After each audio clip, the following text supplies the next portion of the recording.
Olá, prezados colegas, bem-vindos ao nosso webcast sobre padrões médicos, terminologias e interoperabilidade. Nós apresentaremos sucintamente o que são e porquê dos padrões médicos, dados em saúde, dados abertos, terminologias e falaremos sobre o e-saúde no Brasil.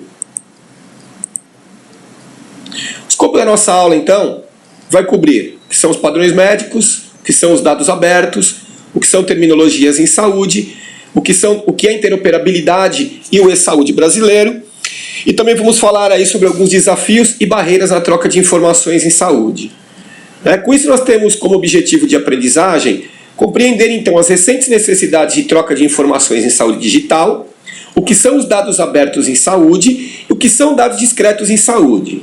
Também entender como e por que os padrões médicos e as terminologias em saúde dão suporte à interoperabilidade, e temos uma rápida visão sobre as ações do Ministério da Saúde para o e-saúde brasileiro. Para aqueles que não me conhecem, eu sou Paulo Rogério Hades, eu atuo pela Interopera Health IT Integrator, onde eu atuo com elaboração de conteúdos e treinamentos, consultoria e desenvolvimento de sistemas para a área da saúde.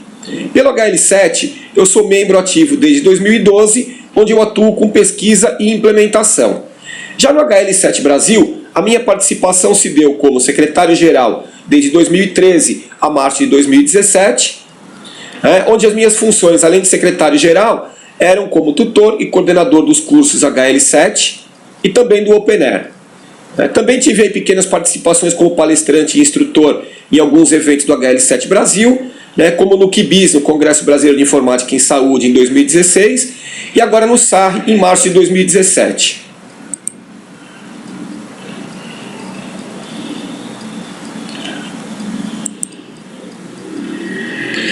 Bom, pessoal, primeiro nós vamos entender o que são os dados em saúde e a sua importância.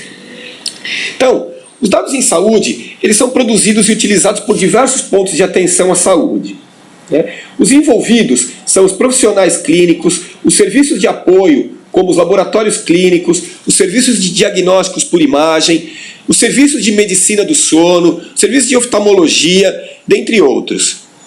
Os contextos em que estes dados são produzidos, de forma estruturada ou não, e a forma como são registrados, eletronicamente ou manualmente, são obtidos em momentos e tempos diferentes, e ainda podem estar organizados de diferentes formas, formatos e em diferentes conjuntos de dados. Porém, é a partir destes dados que os documentos clínicos são elaborados para servirem como registro das ações, a documentação que vai servir de apoio ao longo cuidado em saúde de um paciente. Então, é muito importante para os profissionais de saúde entenderem a ação clínica tomada em um determinado episódio ou encontro com o paciente. E para esse perfeito entendimento, é fundamental a semântica devido à complexidade deste dado em saúde. Um exemplo: existe uma grande diferença entre uma observação para uma medida glicêmica em jejum e uma medida glicêmica sem jejum. Um outro exemplo também: uma medida de frequência cardíaca se foi obtida em repouso ou durante exercícios. E como último exemplo, uma medida de peso de um paciente, se esta foi autorrelatada ou se ela foi realizada com acompanhamento de um enfermeiro ou de um técnico. Estes dados, eletrônicos ou não, precisam estar em um formato padrão para que possam ser intercambiados, entendidos e utilizados em benefício do paciente. Ou seja, que estes dados sirvam como informação para que melhores decisões sejam tomadas. E então, melhores decisões produzam melhores resultados, o que é esperado pela administração pública ou privada nos sistemas de saúde em todas as esferas. Para aproveitar o máximo desses dados em saúde, eles precisam ser discretos. E quando falamos em dados discretos, eles nos remetem ao entendimento de que qualquer sistema é tão bom quanto a qualidade dos dados que são coletados e atualizados em suas bases de dados. E lembrando que esses dados serão consultados e analisados muitas vezes para tomada de decisões fundamentais e assim gerar melhores resultados clínicos e financeiros. Vejamos através de um simples exemplo da necessidade dos dados em saúde serem discretos e também entendermos o que isto quer dizer. Então nós devemos coletar discretamente e armazenar os dados em saúde nas tabelas de um banco de dados em seu mais baixo nível de granularidade. Isto quer dizer o quê? Aqui nós temos um exemplo do que não é um dado discreto em saúde. Veja aqui a instrução de dosagem. Utilizar um comprimido de 20 mg 2 vezes ao dia por 3 dias. Em um único campo, essa é uma ideia terrível. Não é uma boa prática. Porque se nós precisarmos de um relatório para todas as dispensações de Prilosec, em um determinado período de tempo, nós teríamos que analisar todos os dados deste campo. E isso nos traria infinitas variações e poderíamos incorrer em diversos erros sobre esses dados. Então isso acaba não tornando esse dado facilmente mensurável ou reportável, que é um requisito para os dados discretos em saúde. Agora nós temos os dados armazenados em um banco de dados com campos para cada valor discreto em nosso servidor. Então aqui estão os mesmos dados com cada elemento de dados capturado discretamente. O nome da medicação, a quantidade da dosagem, a força dessa dosagem, a unidade, a forma da dosagem, a frequência com que essa medicação deve ser administrada, a duração dessa medicação. Então, assim nós podemos identificar todas as instâncias por força, duração ou por qualquer um dos campos para qualquer medicamento. Apenas uma questão de aplicar por qual campo nós queremos fazer essa pesquisa, essa consulta. Então aqui nós temos os exemplos dos dados discretos. Só que para explorarmos os dados produzidos, nós precisamos de acesso a eles. E para isso precisamos que um conjunto de dados seja definido para a utilização por quem deles necessitar. Para isto, o Brasil instituiu a normativa 4 de 12 de abril de 2012, que trata do INDA. O INDA é a Infraestrutura Nacional para os Dados Abertos. E ela ainda nos define o que é dado aberto e o que é dado público. Então, um dado público é aquele gerado ou sob a guarda do governo, que não tenha seu acesso restrito por alguma legislação. Já o dado aberto, ele é o dado público, digitalizado e acessível na web. Ele é processável por máquina, exposto sob uma licença aberta que permita a livre utilização, reutilização, distribuição, consumo, cruzamento, dentre outros, exigindo no máximo o crédito da autoria e o compartilhamento pela mesma licença.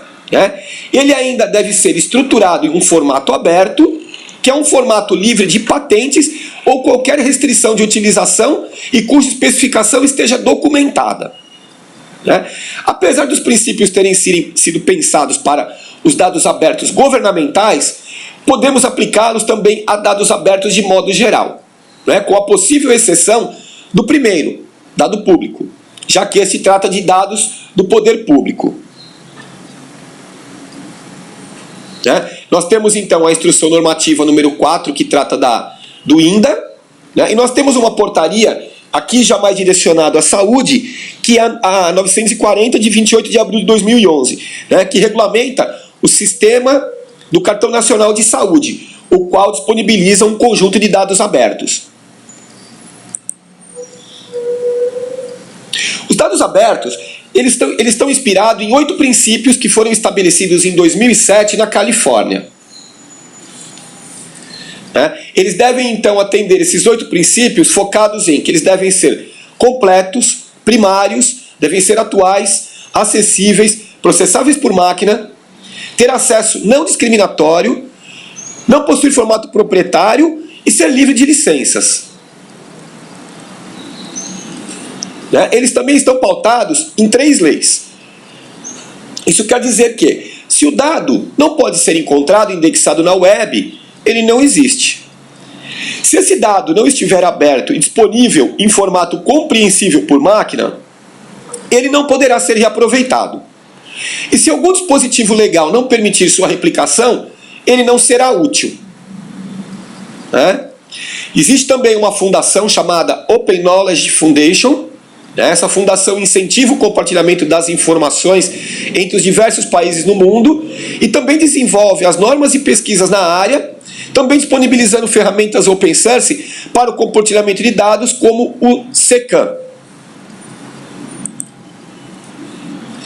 Também existem aí 5 motivos para a abertura dos dados. Esses 5 motivos foram elaborados pelo Tribunal de Contas da União e eles especificam que os motivos são: 1. Para transparência na gestão pública. 2. Para contribuição da sociedade com serviços inovadores ao cidadão. 3. Para o aprimoramento na qualidade dos dados governamentais. 4. Para a viabilização de novos negócios. E 5. Por obrigatoriedade da lei. Aqui nós temos um exemplo, segundo a Open Knowledge Foundation, que o Brasil vem subindo do ranking do Índice Global de Dados Abertos, esse índice de 2015, onde ele estava na 26ª posição para a 12ª posição. Agora, final de 2016 para 2017, o Brasil abriu os dados sobre a microcefalia e o Zika vírus, pelo SAGE e pelo DEMAS, na sala de apoio à gestão estratégica do Departamento de Monitoramento e Avaliação em Saúde do Ministério da Saúde. Isso permitiu que milhares de médicos e pesquisadores do Brasil e do mundo pudessem então acessar e utilizar dados que os auxiliem no mapeamento do vírus e dos casos de microcefalia.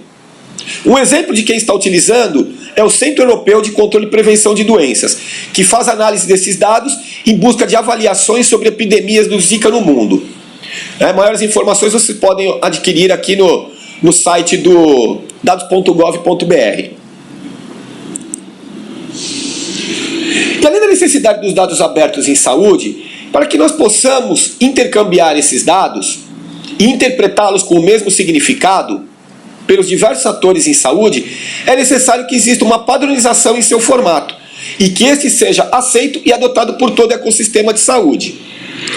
Se olharmos à nossa volta, perceberemos que padrões estão sendo aplicados em nossas vidas a todos os momentos, seja no trânsito, seja no campo de futebol, na conectorização de um RJ45, e com isso nós acabamos por nos adaptar e aceitarmos os padrões em nossas vidas. E na verdade nós até nos irritamos quando alguém sai fora do padrão, como no futebol, quando ele faz uma falta, em especial no trânsito. Em saúde não deveria ser diferente. Porém, o dado em saúde tem um formato não padronizado, os conjuntos de dados utilizados por uma instituição são diferentes das demais, o que nos cria barreiras para seu intercâmbio e compreensão, causando silos de importantes e valiosos dados, tanto clínicos como administrativos. A solução para a quebra desses silos é a adoção de padrões médicos que possam estruturá-los e organizá-los logicamente para que possam ser intercambiados e entendidos pelos diferentes sistemas eletrônicos do ecossistema saúde. Como exemplo de um padrão médico, podemos citar os padrões HL7. Aqui apresentamos um portfólio de padrões e suas camadas. Então nós temos um modelo conceitual, que a partir desse modelo ele dá origem aos padrões em seus formatos lógicos, físicos e as plataformas de implementação. Nós vemos que o HL7 ele disponibiliza de padrões lógicos e físicos de mensagem como o V2, padrões de modelos de informações e mensagens como o V3, padrões para formatos de documentos clínicos eletrônicos como o CDA e padrões que nos permitem utilizar e explorar o máximo da web através de HTTP REST como o FHIR, que ainda disponibiliza uma plataforma para implementadores. Mas também, somente intercambiar os dados, mesmo que estruturados, por si só não resolve o problema. Nós precisamos manter o contexto deste dado, ou seja, manter o mesmo significado nos diferentes sistemas interoperáveis, pois computadores não são bons para isto.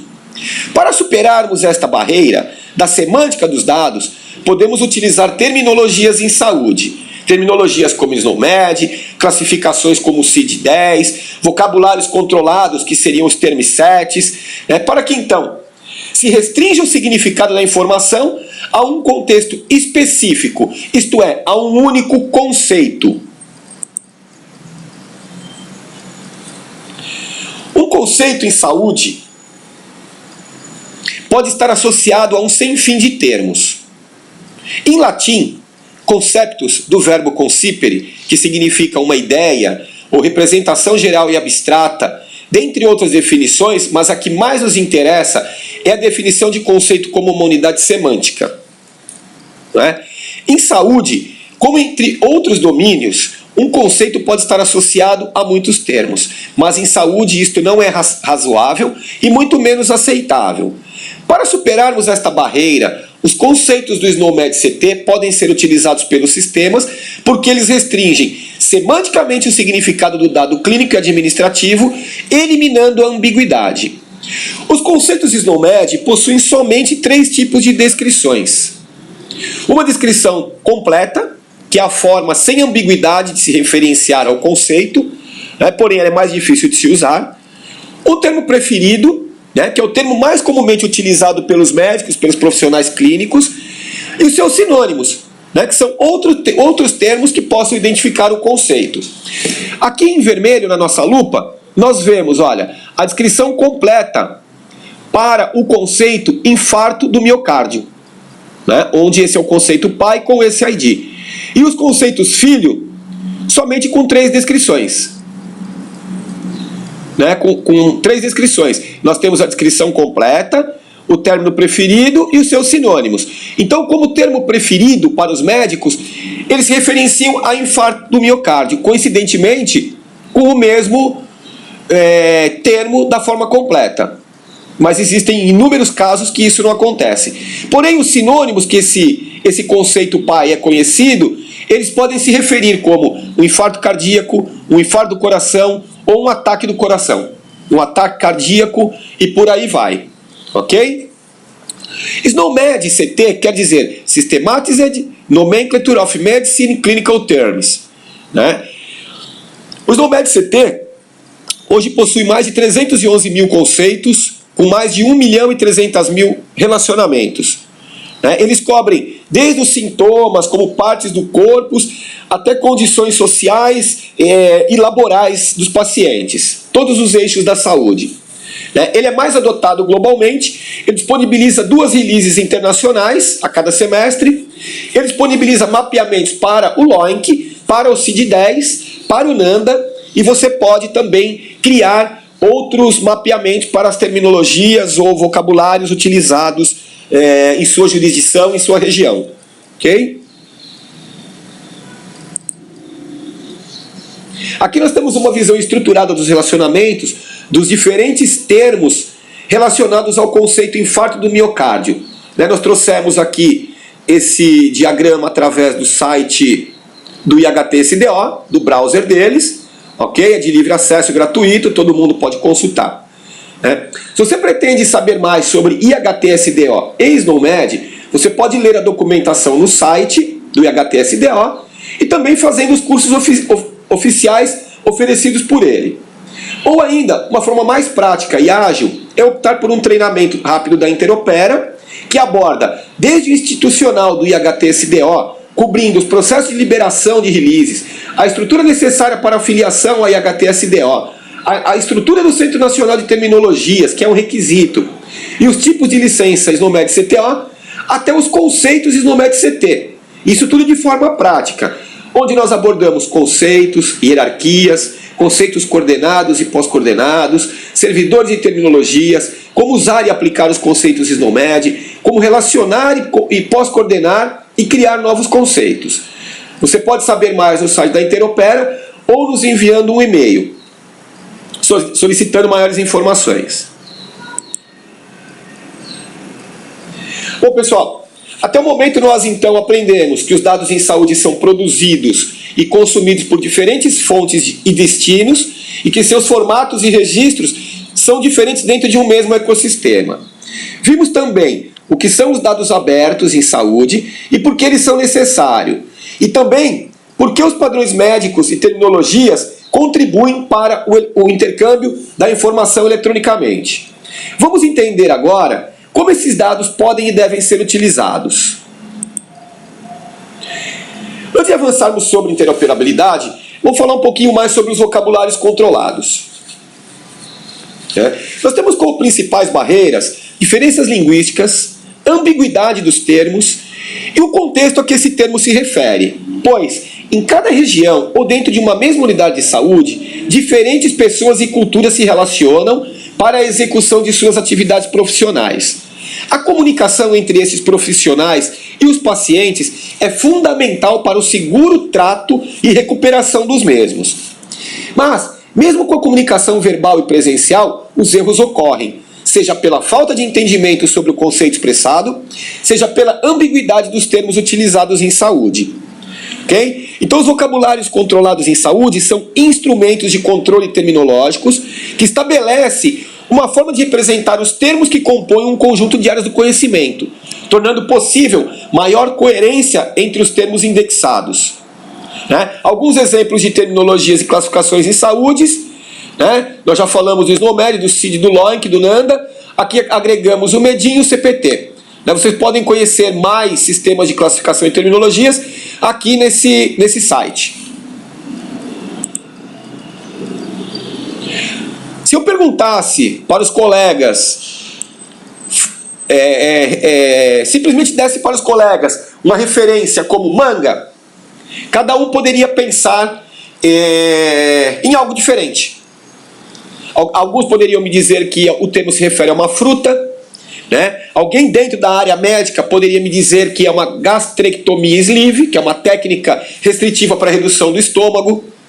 Uma pessoa envolvida na área, um estudioso de geografia poderia nos dizer que a capital da província de Zondjiwego.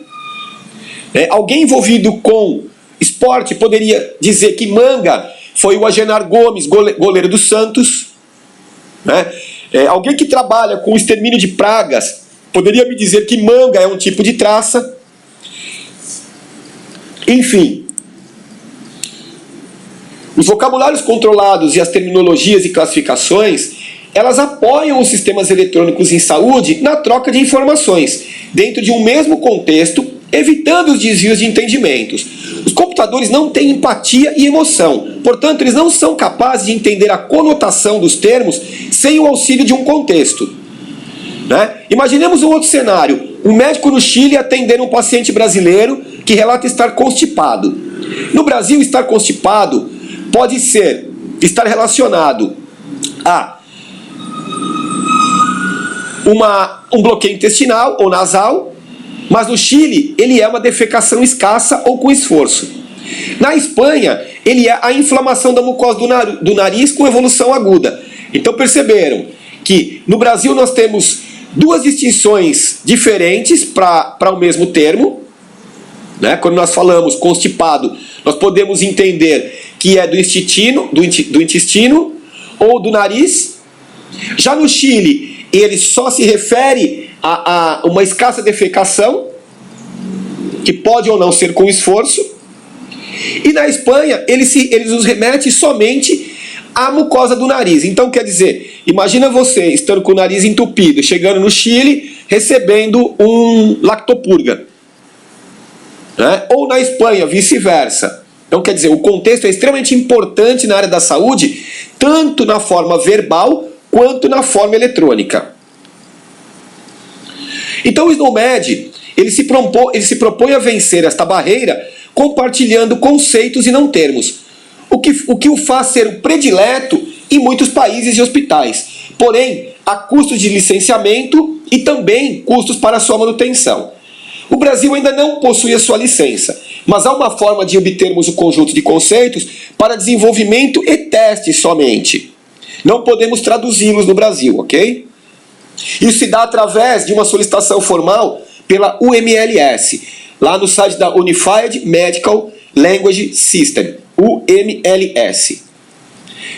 Reforçando, SNOMED quer dizer Systematized Nomenclature of Medicine Terms. Ele também cobre o domínio da veterinária.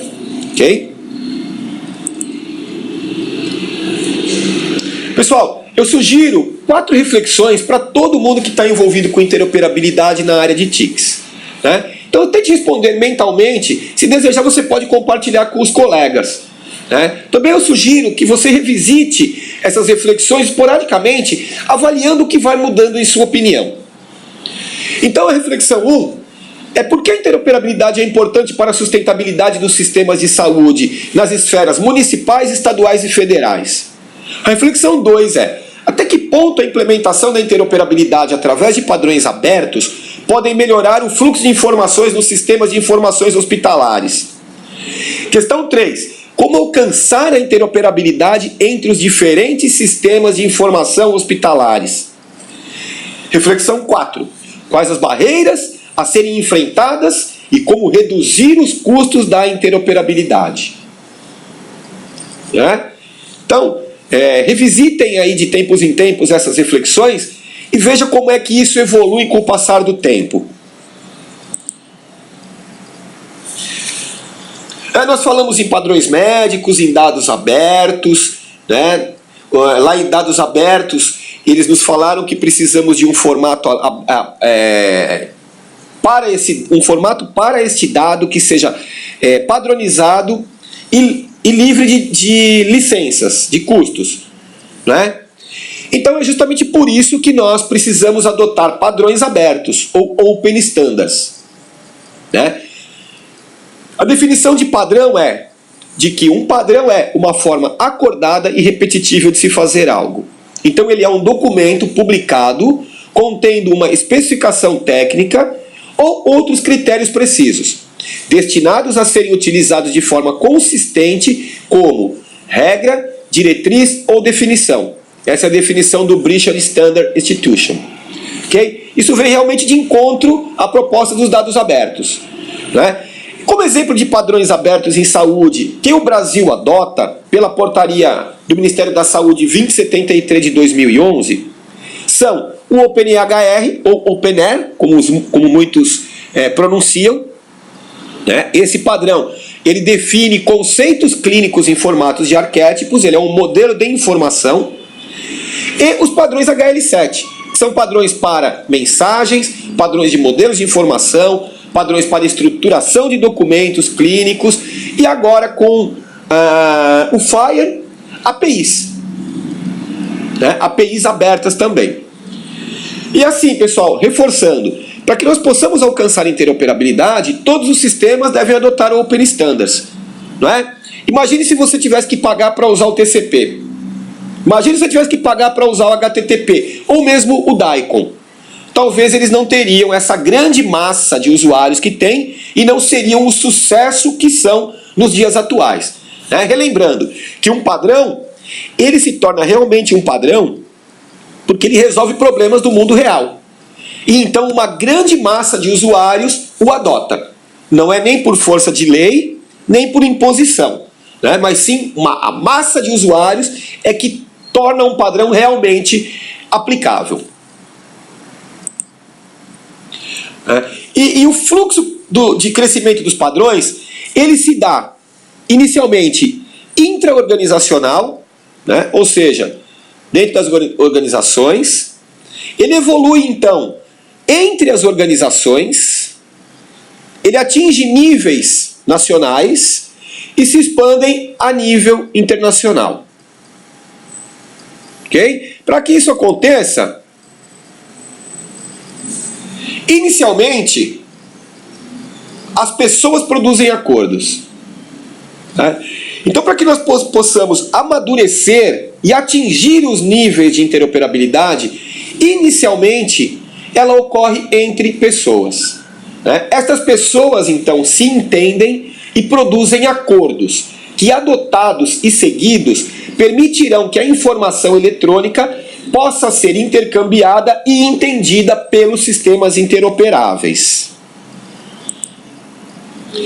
Desses acordos produzidos, nós esperamos obter informações relevantes sobre os pacientes através do intercâmbio de informações adequadas entre os diversos provedores, né, que contenham dados e seu contexto, a forma de comunicação, desse dado, as permissões de acesso a esse conjunto de dados e como é que nós vamos usar isso, ok? Como é que nós podemos aplicar isso? Dentre os níveis de interoperabilidade, nós vamos dar destaque a 2 aqui nesse webcast, falando sobre interoperabilidade funcional e semântica.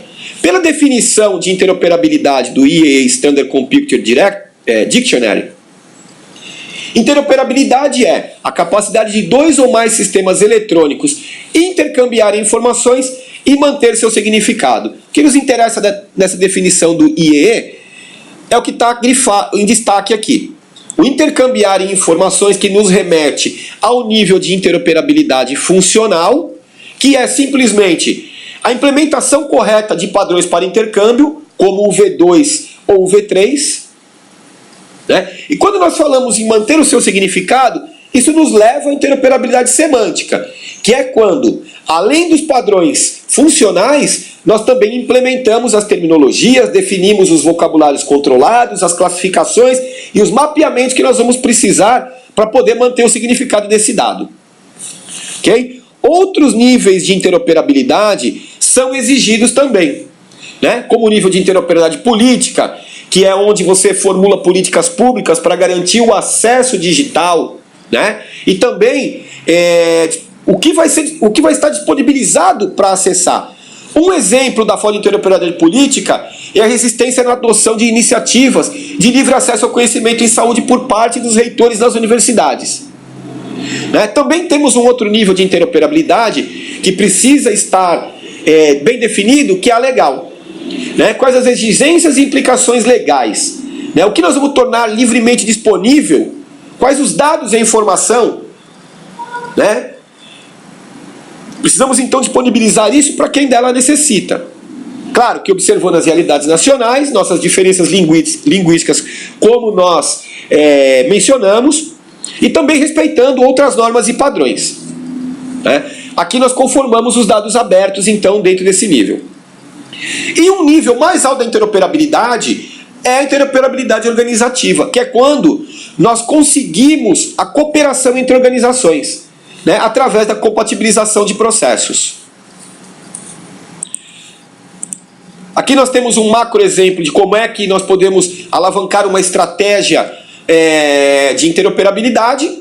Né? Então nós temos na base da pirâmide a aplicação dos padrões sintáticos, nós temos no centro da pirâmide a semântica, e nós temos a nível topo o nível organizacional, que é quando nós implementamos os padrões funcionais, como o HL7 e HR. Esse HL7 e HR ele é um modelo funcional que especifica as funcionalidades mínimas que um sistema interoperável deve ter. Não é porque não adianta eu interoperar com um sistema que não vai ter capacidade de processar a informação que eu estou enviando. Né? Ou esse sistema não tem o que eu preciso de dado para poder valer a pena eu interoperar com esse determinado sistema. Nós precisamos, pessoal, observar as 3 leis da interoperabilidade. Né? Primeiro, ela ocorre entre pessoas, como nós dissemos. Né? Nós podemos ocultar toda a complexidade, mas ela sempre existirá. Como exemplo, um carro de Fórmula 1. O piloto está a mais de 300 por hora, mas tudo está fácil na mão dele. Ele aperta um botão, ele liga o turbo, ele aperta um outro botão, ele tem uma outra... Ele acessa uma tecnologia, uma engenharia extremamente complexa, que a 300 por hora jamais ele conseguiria fazer de outra forma. E assim deve ser profissional de saúde. Tudo muito simples, porque ali ele tem a vida de outras pessoas nas mãos.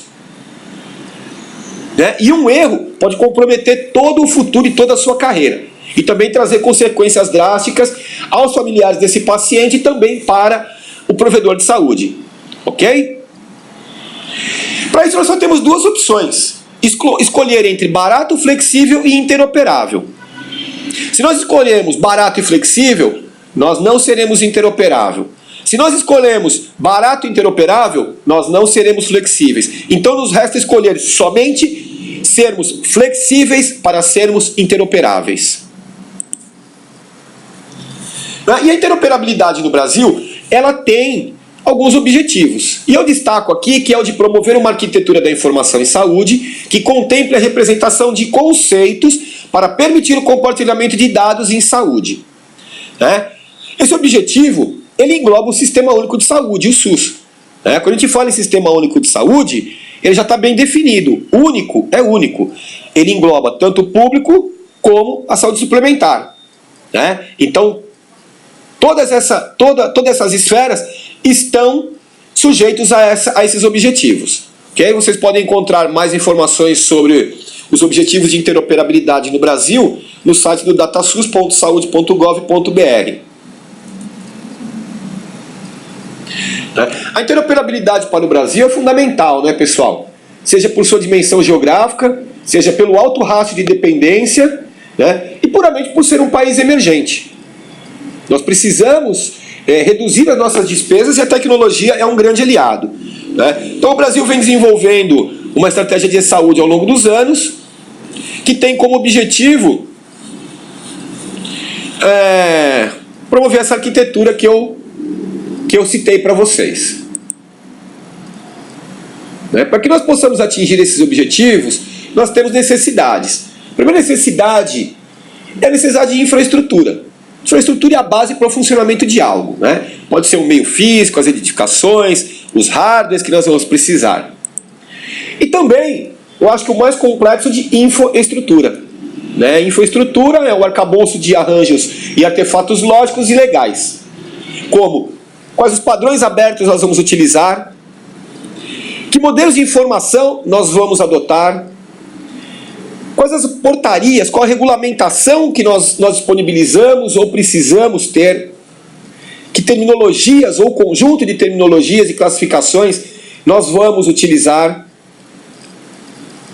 como é que vai ser nosso barramento de acesso a esses dados, como é que vai ser a governança desse barramento e desses dados, quais os sistemas e aplicativos nós precisamos construir para permitir a interoperabilidade.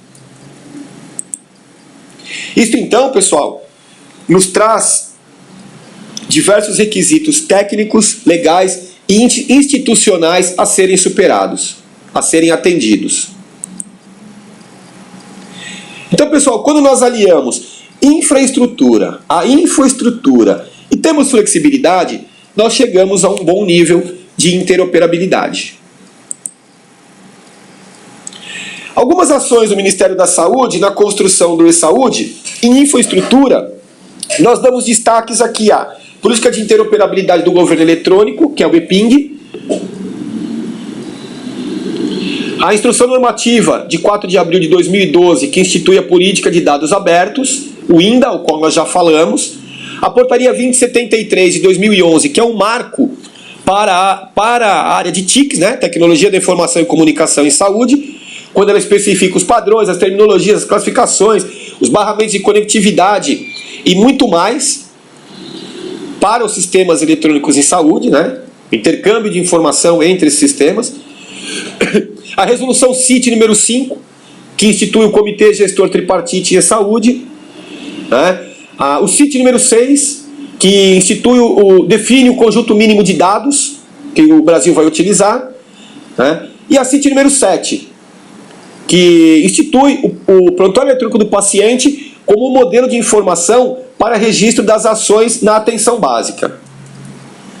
Outras portarias e resoluções também estão construídas e disponíveis, mas eu dou maior ênfase a essas.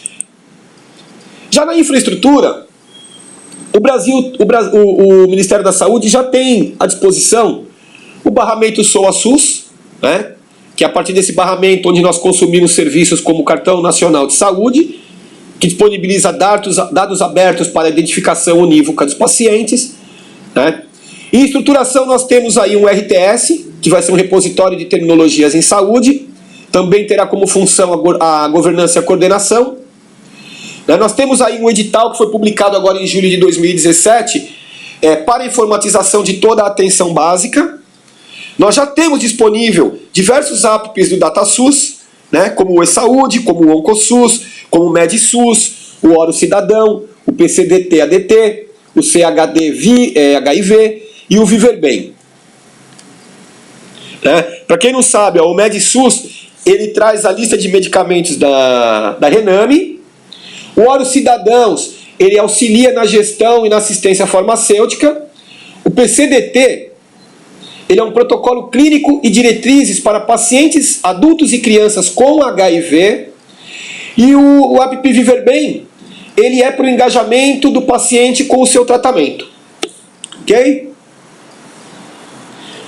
E também temos aqui o Registro Eletrônico Nacional em Saúde, que está sendo construído sob o modelo de informações do OpenAir, ou OpenEHR. Isso então nos traz diversos desafios técnicos, né? Seja pela falta de mão de obra extremamente qualificada e que entenda do assunto, né? Seja pelos custos envolvidos. Voltando um pouquinho aos dados abertos, para que nós possamos então ter a interoperabilidade habilitada no Brasil, nós precisamos atender às 3 leis a que nós já nos referimos, mas vamos dar maior ênfase agora, né? Então faça uma reflexão. Se o dado não pode ser encontrado indexado na web, ele não existe. Se não estiver aberto e disponível em formato compreensível por máquina, ele não pode ser reaproveitado. Se algum dispositivo legal não permitir a sua replicação, ele não é útil. Isso foi adotado pelo Brasil na normativa 4 de 12 de abril de 2012. Mas nós precisamos observar e avançar sobre os dados abertos.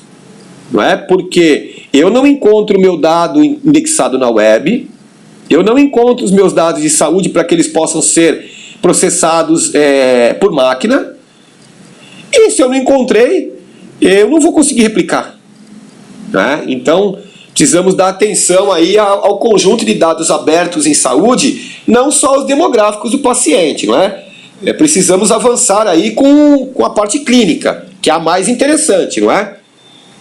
Melhorando o atendimento clínico, a consequência é melhorar o resultado administrativo, a performance administrativa. Não é? Porque se eu tenho inúmeras readmissões de um mesmo paciente, e ainda mais pelo mesmo motivo, é sinal de que o meu serviço não tem qualidade, é sinal de que eu estou gastando 5 vezes, eu estou gastando, por exemplo, em 5 readmissões desse paciente, 5 vezes com o mesmo paciente. Né? E o pior, eu estou desperdiçando medicações diferentes e colocando em risco a segurança de vida desse paciente. Né? Fora que eu estou trazendo custos para esse paciente se deslocar, né? Ou tirando uma ambulância de um caso de emergência, de um outro atendimento para buscar esse paciente. Enfim, os gestores precisam ter um melhor olhar sobre o que está acontecendo realmente na saúde e como aplicar a tecnologia para resolver o que está acontecendo nesse momento. E não ficar olhando só lá para frente e ver gente morrendo todo dia hoje aqui. Né? Eu defendo o quê? Vamos pensar em sistema? Sim, mas para resolver o que está acontecendo agora. Eu tenho que ter um olho lá na frente, mas eu tenho que manter a atenção e não permitir que o meu paciente morra. Né? E hoje está acontecendo em muito. Nós vemos a descontinuidade em tratamento de pacientes com câncer. Então, quer dizer, tudo que já foi investido no tratamento desse paciente está sendo jogado fora. Você está criando um alto índice de preocupação e estresse das pessoas, principalmente nos familiares. Né? Você está agravando a doença no doente e criando outras. Né? Porque enquanto ele está no tratamento, ele tem uma expectativa, ele tem uma esperança. Quando cessa esse tratamento, o próprio psicológico dele vai começar a pensar negativo. Né? Então a gente acaba criando problemas emocionais também. E levando doença a outras pessoas, como os familiares. Okay? Então o olhar do gestor precisa melhorar sobre esse ponto, na minha opinião. Ok? Acho que eu pulei um aqui, ó. Não, é isso aí. Bom, pessoal, e para que o e-saúde possa ocorrer, nós precisamos do acesso aos dados e dos conjuntos de dados, né? E uma rápida definição do que é e-saúde pela OMS é que é o uso econômico e seguro das tecnologias de informação e comunicação no apoio à saúde e em áreas relacionadas, como nos serviços de saúde e vigilância, né? Incluindo literatura, educação e pesquisa em saúde. Só que para isso aconteça, pessoal, reforço, nós precisamos de dados abertos. Né? Por quê? Essa definição envolve diferentes fontes de conhecimento e informação, envolve também a troca de informações para melhor atenção ao paciente e a todo o ecossistema de saúde. Isso deve incluir todos os pacientes e os seus registros médicos, né? Deve englobar também os profissionais de saúde, todos os seus sistemas e também os sensores e dispositivos de monitoramento, como também todos os dados das áreas administrativas. Né?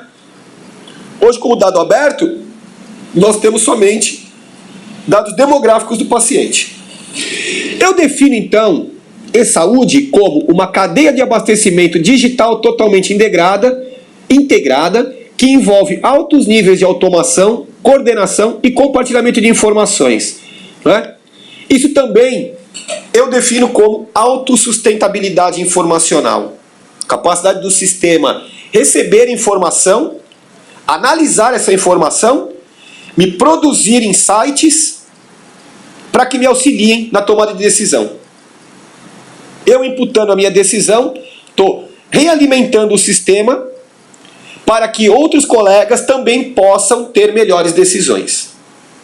Ok? Os objetivos do e-saúde, que eu destaco, né, porque são inúmeros os objetivos e cada país vai definir o seu objetivo, mas eu definiria com 3 grandes objetivos. Melhorar primeiramente o bem-estar da população como? Garantindo a universalidade, a integralidade e a equidade, que são os pilares do SUS.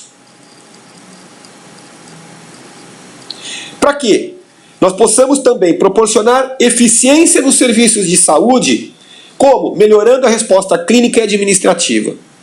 E também abrindo novas oportunidades econômicas através de novas soluções tecnológicas, tanto para a indústria como para o governo, através da geração de mais impostos,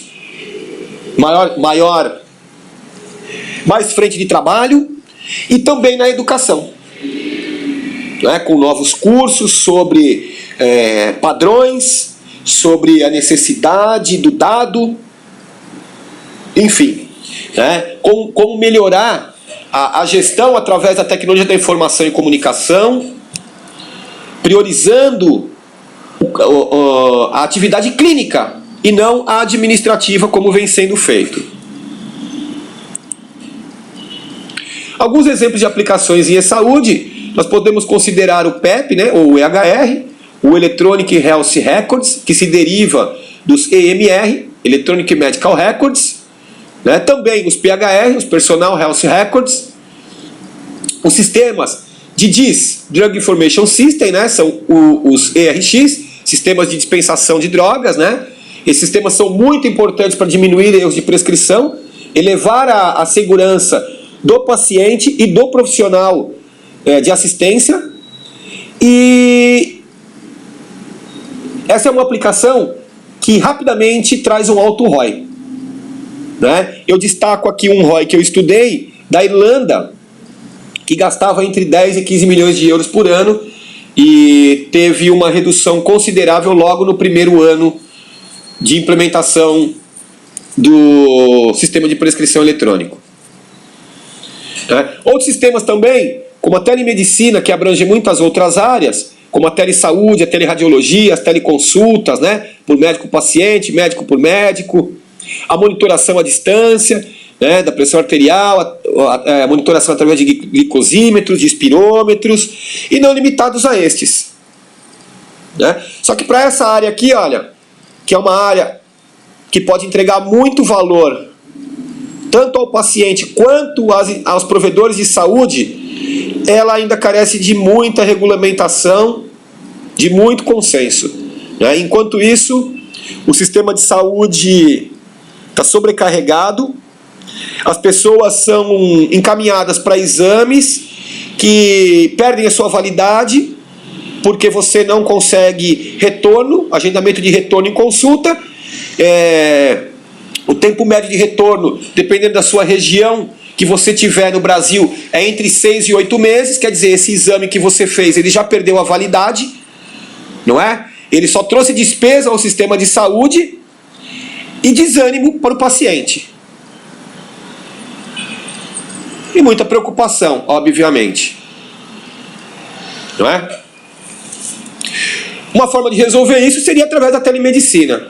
O paciente fez o exame, resultado ficou pronto, ele é encaminhado por uma central de laudos, que vai validar esse exame e vai encaminhá-lo para uma fila de retorno, caso necessário, ou simplesmente vai mandar um e-mail ou uma mensagem para o celular do paciente informando que não há necessidade de retorno, pois os índices estão em conformidade.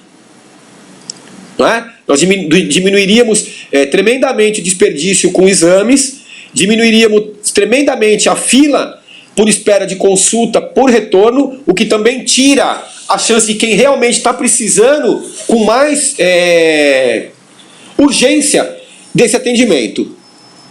Né? E não se limita a esse, né? A criatividade é o limite.